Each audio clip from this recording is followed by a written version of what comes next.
Selamünaleyküm abonasına yine bugün yine bir parti işlerimizi kurduk. Xudo xolasa yine sizlere gösterip olanları falan Xudo xolasa bularni evvelak ustanovka qildik. O'sha puandan keyin videolarimizda yine görürsüzler.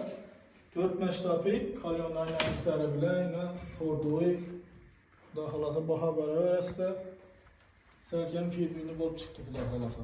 8lik materialda ishladik.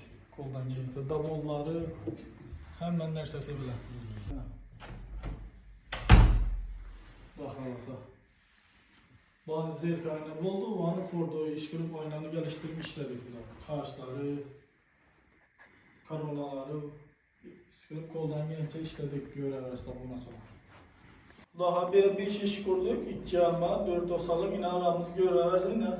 Xudo xolasa haladız bir işler. Zor yap olsun yani. Bir navede bir Julian. Göcek Julian'dan Xudo xolasa. Kime kızı kalıp olsa, şimdi eşikle spek eşikle gerek olsa tepsi etlerimiz Xudo xolasa. Yine zamotlara kak kolojinin 200 milyonluk zamottan. Saldanma iş gibi. Boylarım, buların yeni boyuna gelsek 2.30'dan 1.20 oldu bular. Berent oldu. Baradaki bir senede içeride eşik berent olsa hoş olur bular. Kızı kalıp olsa yine abonaçılar kanalımıza abone olup koyasılar, abone olmalarla basıp koyup durasılar. Sizler çok hizmetlerimiz. Bana da dostlarlık eşiklerine göre verirse.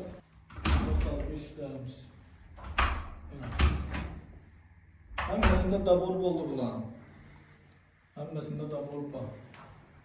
Bulan pullarına gelsek, eşiklerimizin pulları 1 milyon 200 milyondan doğru geldi.